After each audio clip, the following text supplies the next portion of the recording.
I used my sister's photos to catfish her fiance before their merger wedding, but at the engagement dinner, he stood up and thanked. Grant Calloway stood up in the middle of my sister's engagement dinner, tapped his champagne glass twice, and said, "I want to thank the person who actually made me believe in this relationship." Then he looked directly at me, not at Sloan, at me. The room went quiet in that specific way. Rooms go quiet when 80 people simultaneously realize they're watching something that wasn't supposed to happen in front of them. My mother's hand froze halfway to her wine glass. My father's jaw did the thing it does before he says something he'll regret in a boardroom. And Sloan, my little sister, the bride-to-be, the golden one, turned to look at me with an expression I'd never seen on her face before. Somewhere between confusion and the beginning of understanding. That's the moment everything came apart. But if you want to know how we got there, I have to back up about 4 months to a Tuesday in March when I was still just Callie Whitfield, the reliable daughter, the one nobody worried about, the one who did the spreadsheets while her sister did the smiling. I'm 29. I work as a senior analyst at Whitfield Capital, which is my family's investment firm, founded by my grandfather in Columbus, Ohio, and currently run by my father, Everett Whitfield, a man who measures affection in performance reviews. My sister Sloan is 26 and works in business development, which mostly means she attends galas and photographs well next to our father at industry dinners. I'm not saying that to be cruel. I'm saying it because it's true and because for most of my life, I made peace with being the daughter who did the work while she was the daughter who did the smiling. We had different roles. I told myself that was fine. I had my own condo, my own 401k fully vested, a golden retriever named Ledger because I have the sense of humor of someone who spends 40 hours a week in Excel. I had a rhythm. Cold brew at 6, gym at 6:40, desk by 8:15. I tap my pen 3 times against my desk before I say anything. In a meeting I'm nervous about, a habit my old boss used to tease me for. Small detail, remember it. Sloan had been dating someone named Grant Calloway for about 5 months when my father called a family dinner to announce, and I'm using his actual word here, a consolidation. Grant's family runs Calloway Partners, a private equity fund out of Chicago that had been circling a joint venture with Whitfield Capital for almost 2 years, a fund that would let both firms co-manage nearly $400 million in assets under a single new brand. The deal had been stuck in legal limbo over control provisions, board seats who got final say on capital calls. And then, according to my father, Sloan and Grant found each other at a fundraiser in Chicago, and suddenly the deal had momentum again. My father said this with the same tone he uses to describe a strong quarter. My mother reached over and squeezed Sloan's hand like she'd won something. I sat there with a fork halfway to my mouth thinking, does anyone else find this insane? Or is it just me? I didn't say it out loud. That's important, because people later acted like I'd been plotting some grand sabotage from the beginning. I hadn't. I went home that night, sat on my couch with Ledger's head in my lap and told myself it wasn't my business who my sister married or why. Rich families do this. Alliances, mergers, whatever you want to call it. It wasn't new. It wasn't even necessarily wrong. Sloan liked nice things, and Grant seemed harmless enough from the 2 times I'd met him. Tall, quiet, the kind of handsome that photographs better than it talks. I told myself I was overthinking it. I should probably explain how Sloan and I got to be the way we are because it didn't start with this engagement. It started decades before it. When we were kids, our father used to run what he called quarterly reviews for the family, sitting my sister and me down at the dining room table with our report cards and our extracurricular calendars like we were subsidiaries he needed performance data on. I was the one who brought the grades. Sloan was the one who brought the charm, the school plays, the student council photos where she always ended up centered in frame without seeming to try. My father used to say, only half joking, that between the 2 of us we'd have made one perfect kid. I laughed along with it for years before I understood how much that sentence had actually cost me. My mother was gentler about it, but no less clear on the division. She used to tell people at parties, Callie's my little accountant, Sloan's my little diplomat. And she said it with such obvious pride in both of us that it took me until my 20s to notice neither label left room for anything else. I wasn't allowed to be charming. Sloan wasn't allowed to be serious. We built our whole identities around not stepping into each other's assigned lane, and somewhere in there, without either of us choosing it exactly, I started keeping score. Not loudly. Not the kind of score you announce. The kind you carry so quietly even you forget you're carrying it, until something like a $400 million engagement dinner makes you realize you've been adding it up your entire life. Sloan and I were close once, actually close, not just photographed together close. When we were maybe 11 and 8, we used to build an entire pretend company out of couch cushions in the basement, complete with a fake stock ticker we'd draw on poster board and update every day based on completely made up numbers. She was always CEO. I was always CFO. We thought that was hilarious at the time, that even our imaginary company sorted us the same way our real family did. I still have one of those poster boards somewhere, folded up in a box in my closet. I don't know why I kept it. I think some part of me always suspected we'd need reminding, eventually, that we used to actually like each other before we became two separate product lines competing for the same limited approval.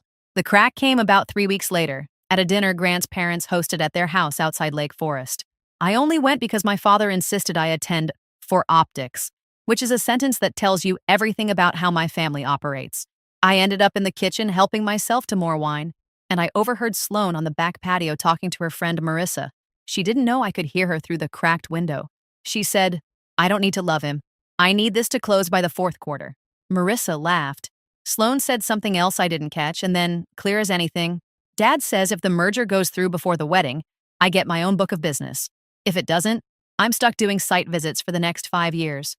I stood there with a wine glass halfway to my mouth, feeling something cold settle low in my stomach. I told myself maybe it was a joke. Sloane made jokes like that. Dark, transactional humor, half serious. I wanted it to be a joke. It wasn't the last time I heard something like it. 2 weeks after that, I was at Sloane's apartment helping her return a dress, and her phone buzzed with a text from a number saved only as D. I wasn't trying to look. It was just sitting face up on the counter. The preview read, "Miss you already? Can't wait for June." I asked casually, "Who's D?" She snatched the phone off the counter so fast she knocked over a candle. "Nobody. Old friend from college." Her voice had a pitch to it I recognized from when we were teenagers, and she'd borrowed my car without asking. I let it go because what was I going to do, interrogate my sister over a text preview? But it sat with me. It sat with me for days. A few days after that, our mother hosted one of her Sunday brunches, the kind where the whole extended family shows up and performs closeness for 2 hours over mimosas and a caterer's frittata. My Aunt Diane, who has never once in her life let a silence sit unfilled, brought up the wedding registry and asked Sloane whether she and Grant had picked a china pattern yet. Sloane answered on autopilot, something about a pattern from a shop in Chicago, and then my aunt asked the follow-up. Nobody thinks to ask out loud? "And how did you two meet again?" Everyone tells it a little differently. Sloane's answer came out smooth, rehearsed, the fundraiser story, the eye contact across a room, and I watched her tell it and realized I couldn't picture a single detail in it that sounded like something that had actually happened to her, instead of something she'd practiced saying. My father jumped in to talk about the merger timeline before anyone could ask anything else, the way he always redirects conversations back toward numbers when they get uncomfortably personal. And the moment passed, but I sat there turning her answer over in my head for the rest of the afternoon, the way you turn over a word that suddenly looks misspelled even though you know how to spell it. I called my best friend Priya, who I've known since business school and who now works compliance at a different firm downtown, the kind of friend who tells you the truth even when it's inconvenient. We were at our usual bar, the one with a terrible jukebox and decent whiskey, and I told her everything, the overheard conversation, the fourth quarter comment. The text from D. Priya listened with her arms crossed and then said, "So you think your sister is marrying this guy for a business deal and might also be seeing someone else?" I said I didn't know. I said, "Maybe I was wrong." Priya said, "Callie, you're an analyst. When have you ever been wrong about a pattern?"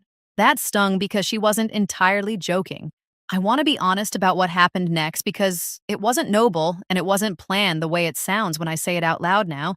I'd heard about an app called Verity, invite only, background checked, built for what they call high context introductions, which is a fancy way of saying rich people vetting other rich people before they waste a dinner on someone with debt or a felony.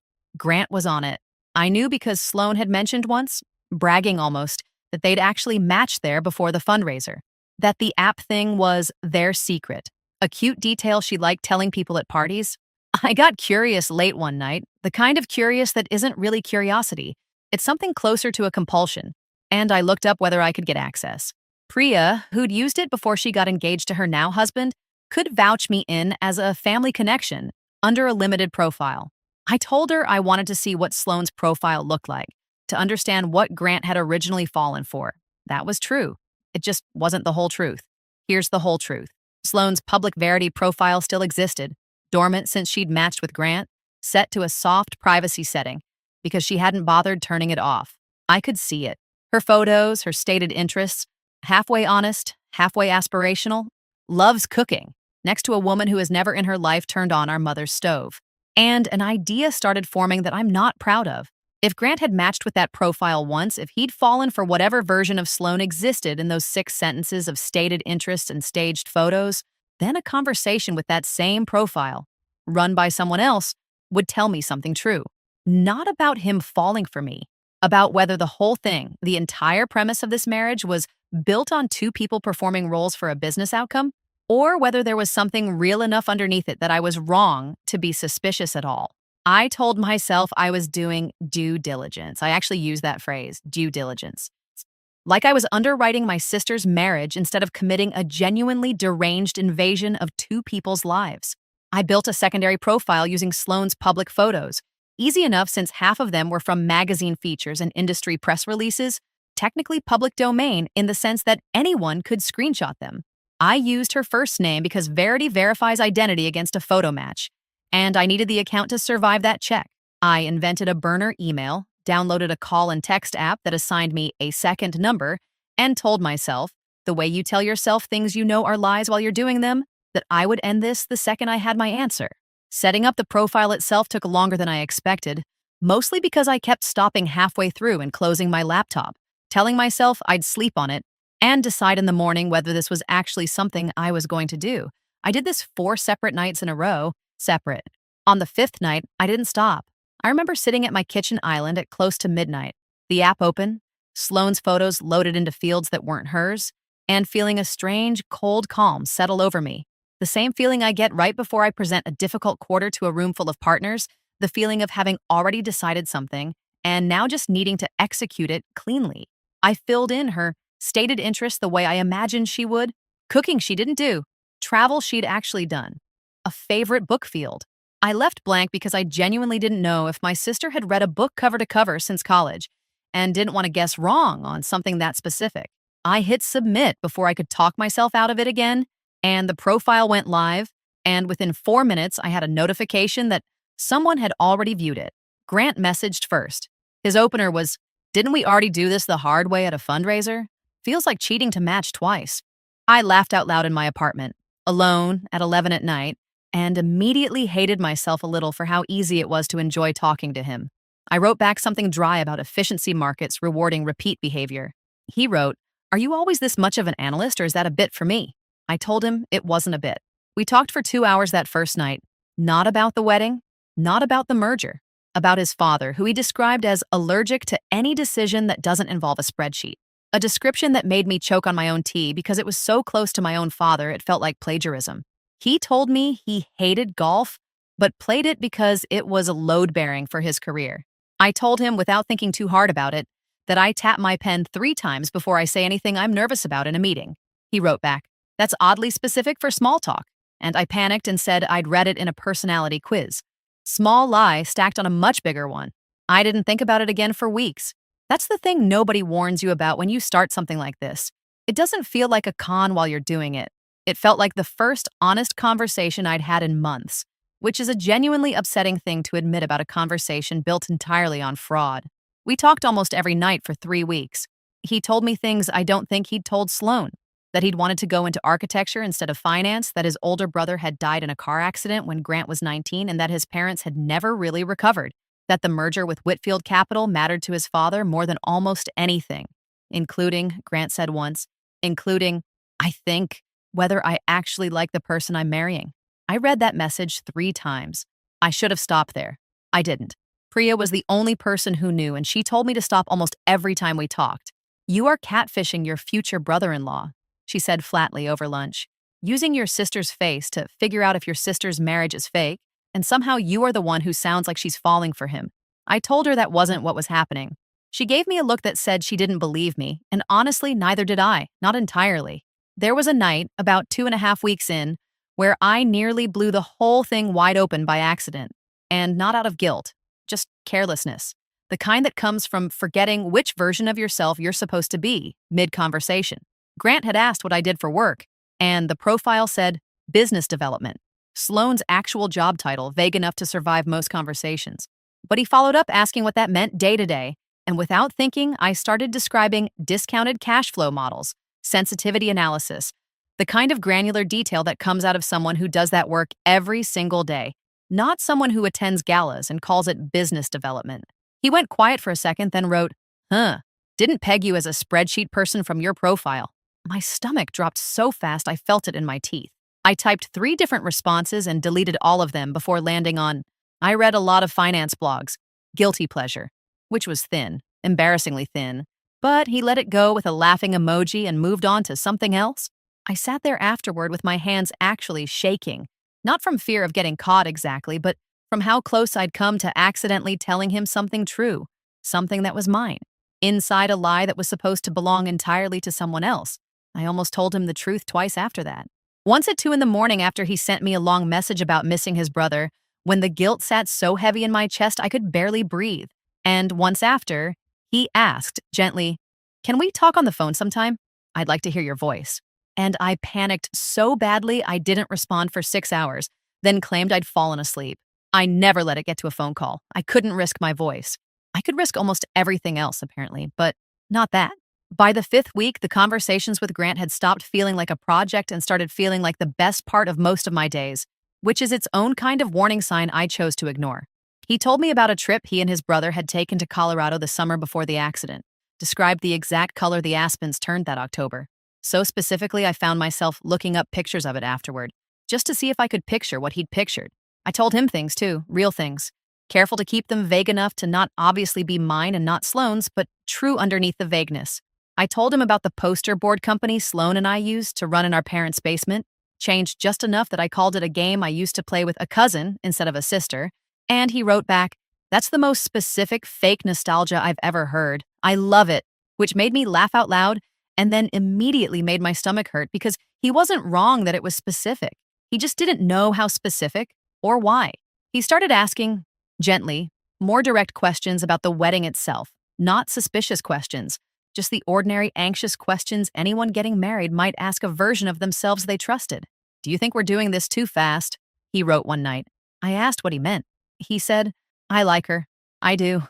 But sometimes I feel like I'm marrying an idea our family's built more than a person I actually know yet. Does that make sense?"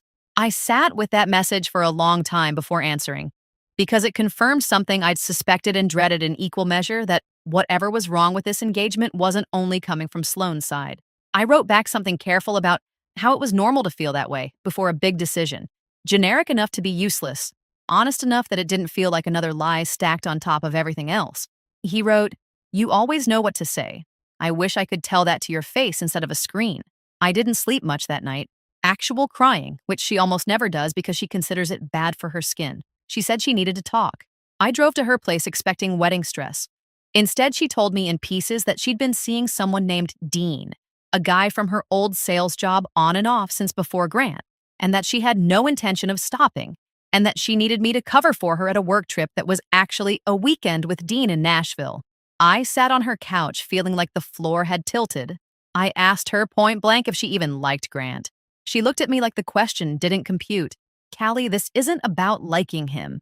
This closes a $400 million merger and gets me my own book of business by January. Dad's basically promised it." I asked what happened to Dean if she married Grant. She said, "Nothing has to happen to Dean. People do this all the time." I wanted to shake her. I didn't. I said I needed some air and left.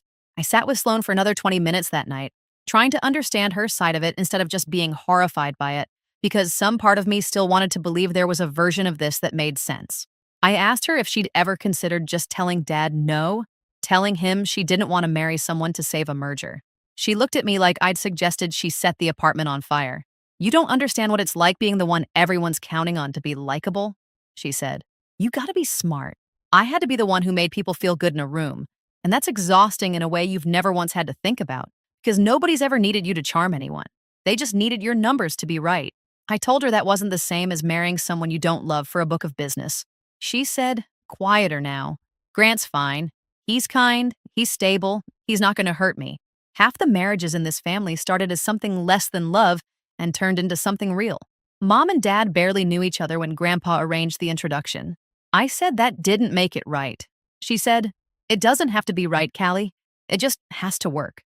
I left her apartment that night without saying anything else because I honestly didn't trust what would come out of my mouth if I stayed. I want to be clear that this made things more complicated, not less. Because by then, I wasn't just worried Sloan was marrying for money. I knew it. I had proof.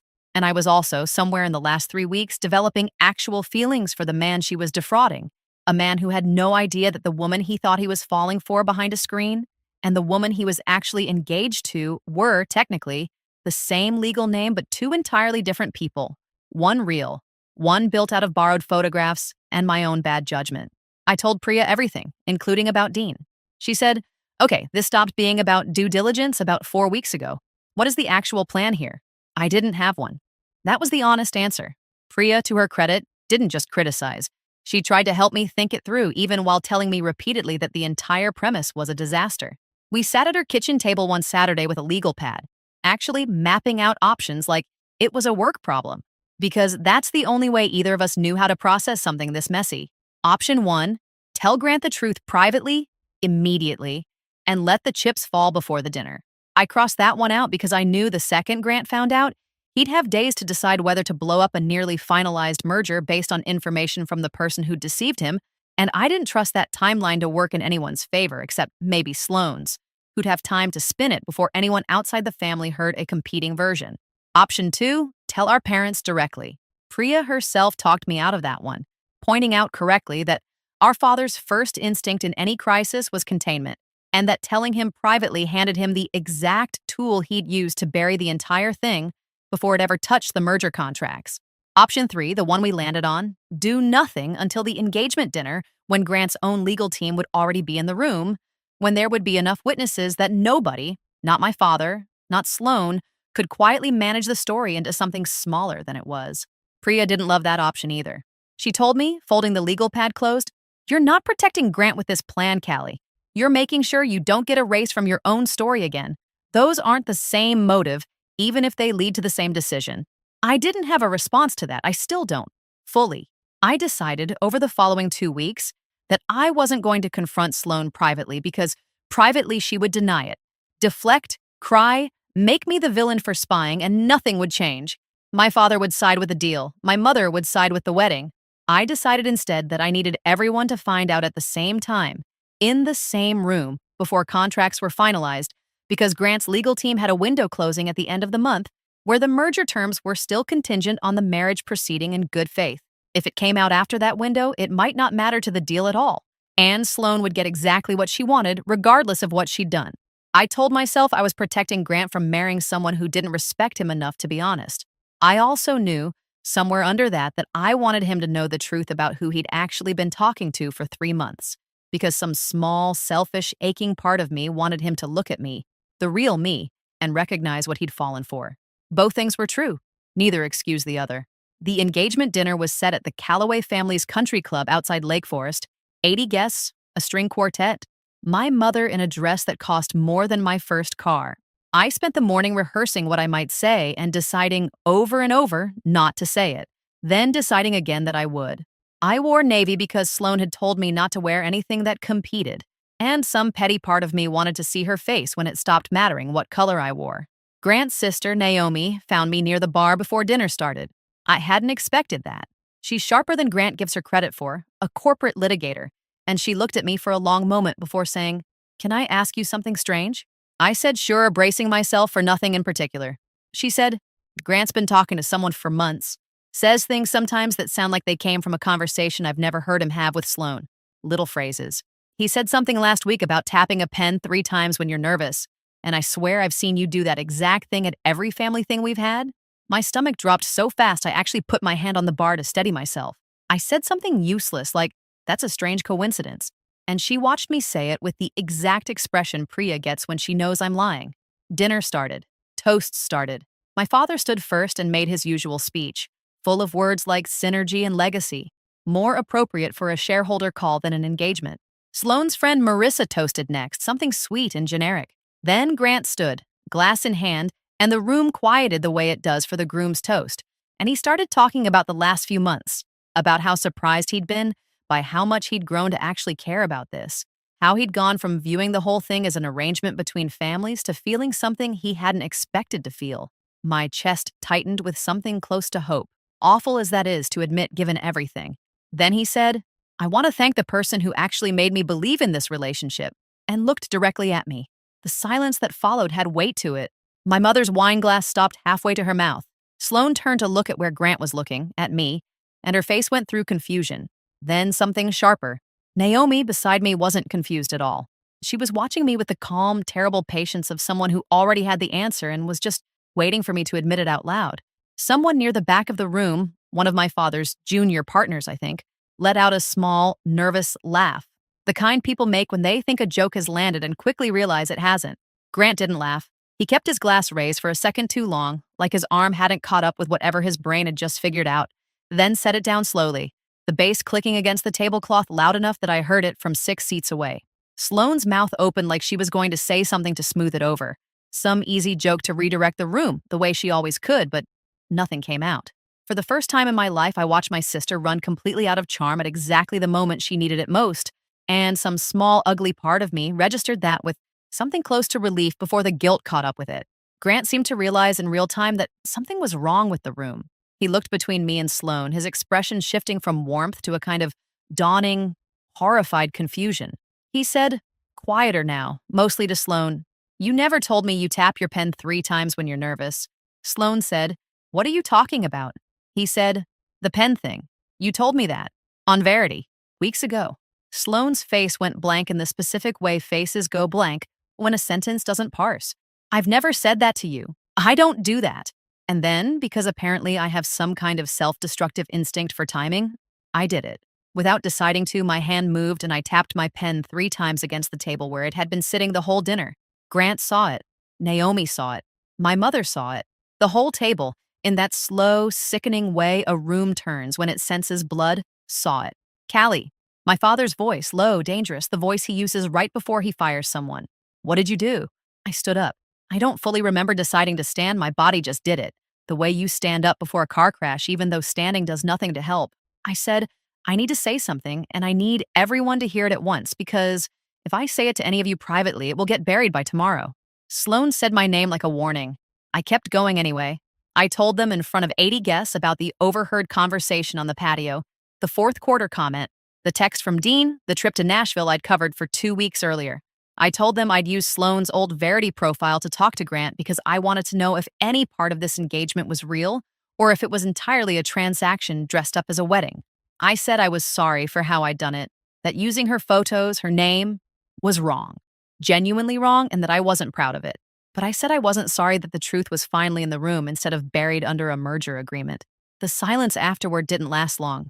My father stood up so fast his chair scraped the floor, loud enough to make someone near the quartet flinch.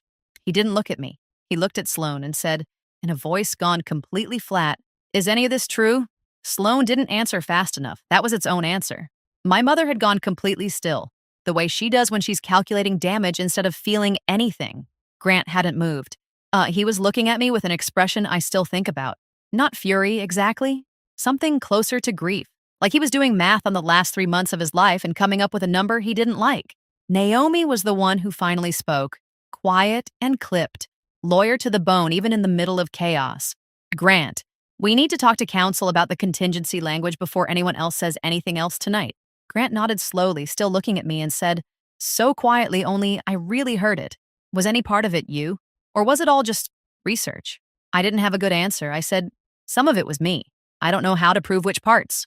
He nodded again, like that confirmed something he'd already decided, and walked out of the room without looking at Sloane at all, which told me more about where his actual feelings had landed than anything he could have said. The room didn't empty right away. It's strange, the physics of a crisis like that, how people don't leave. They just stop performing whatever version of themselves they'd brought to the party and stand there, watching the real one unfold instead. My father's business partners clustered near the bar, pretending to check their phones while clearly listening to every word. Sloane's friends formed a small, useless circle around her, none of them seeming to know whether to comfort her or ask her what exactly had just happened. My Aunt Diane, of all people, caught my eye from across the room and gave me a look I still can't fully categorize. Not approval, not condemnation. Something closer to recognition, like She'd always suspected our family ran on exactly this kind of quiet dishonesty and wasn't entirely surprised to see it finally surface in public. The fallout moved fast, the way things do when they involve lawyers and $400 million. Callaway Partners pulled out of merger discussions within the week, citing what their statement to the trade press called irregularities in the personal representations that formed the basis of the partnership discussions. Language careful enough to avoid naming anyone, but specific enough that everyone in our industry knew exactly what it meant within about 48 hours. My father's firm lost roughly 4 months of momentum and, more painfully to him, a chunk of credibility with two other funds who'd been watching the Callaway deal as a signal of Whitfield Capital's stability. He didn't speak to me for 3 weeks. When he finally did, it was a phone call that lasted 90 seconds.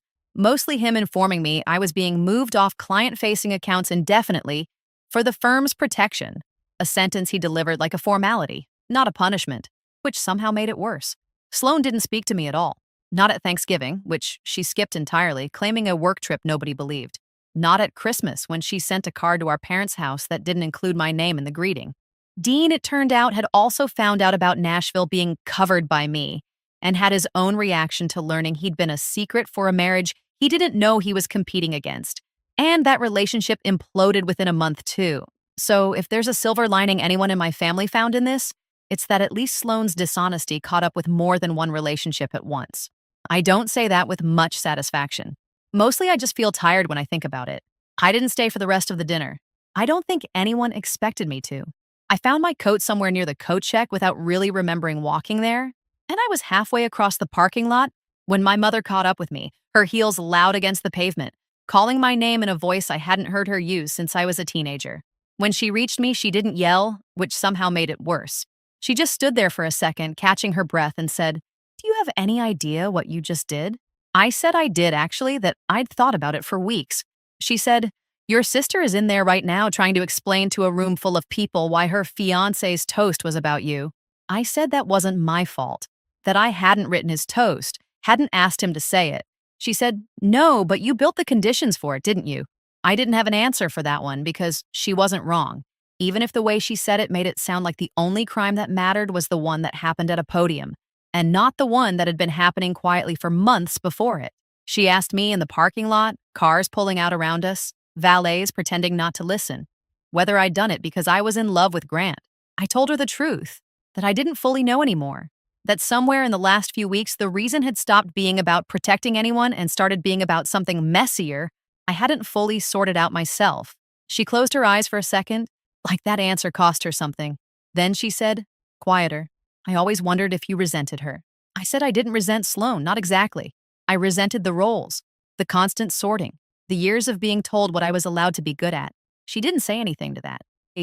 She just nodded, slowly, like she was hearing it for the first time, even though some part of her must have known it for years.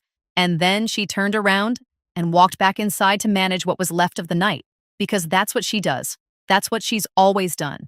And I got in my car alone and drove home with the radio off the entire way, because I didn't trust myself to listen to anything without falling apart before I made it back to my own front door.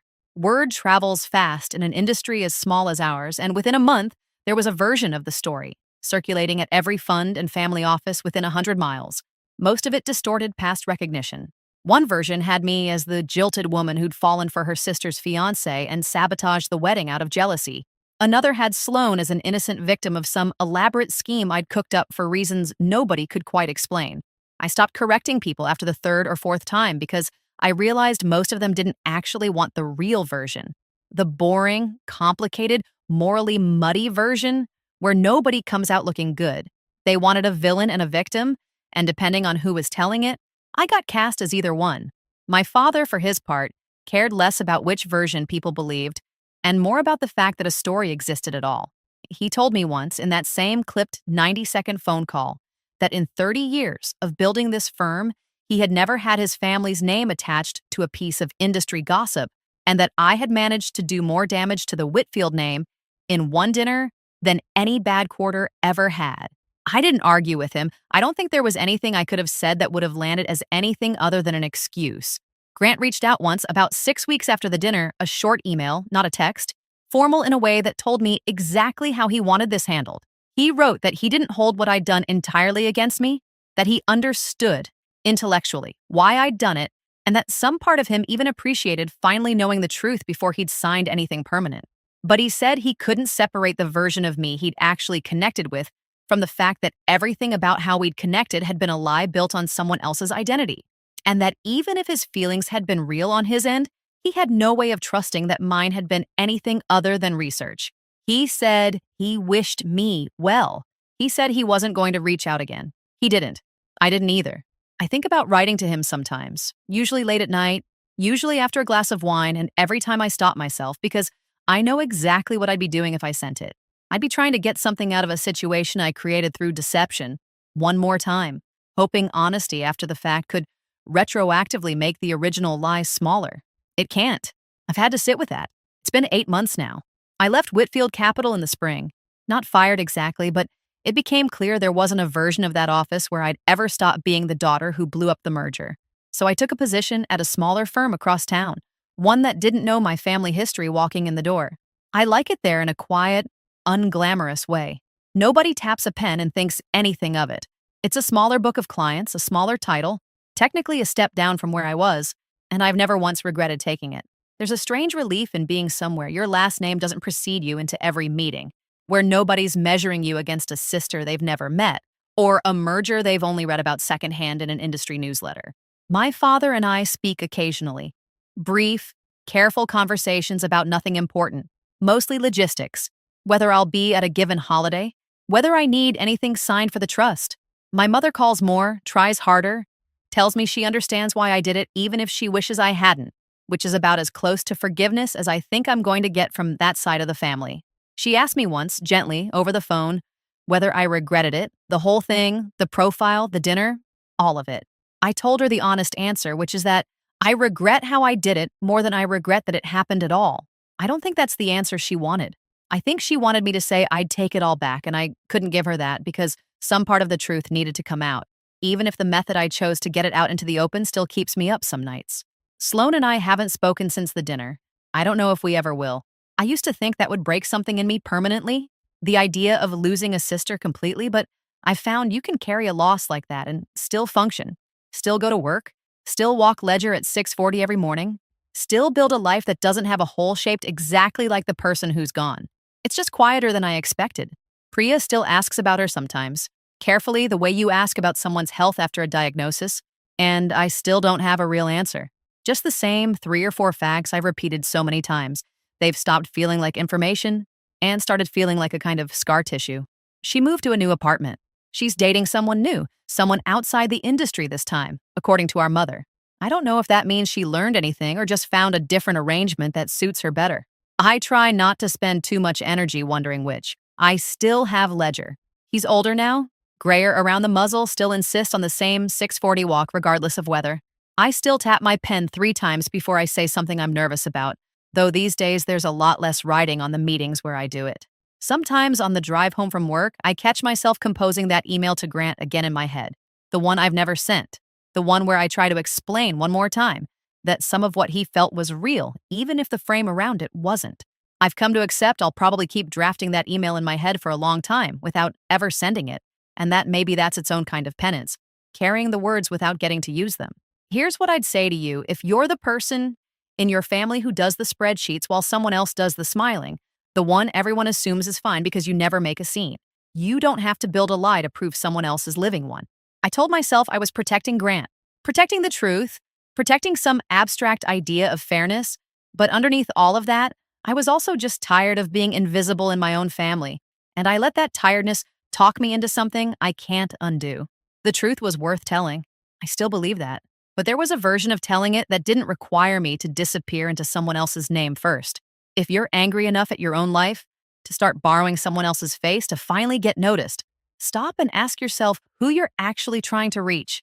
Sometimes the person you're performing for was never going to see you clearly no matter whose voice you used.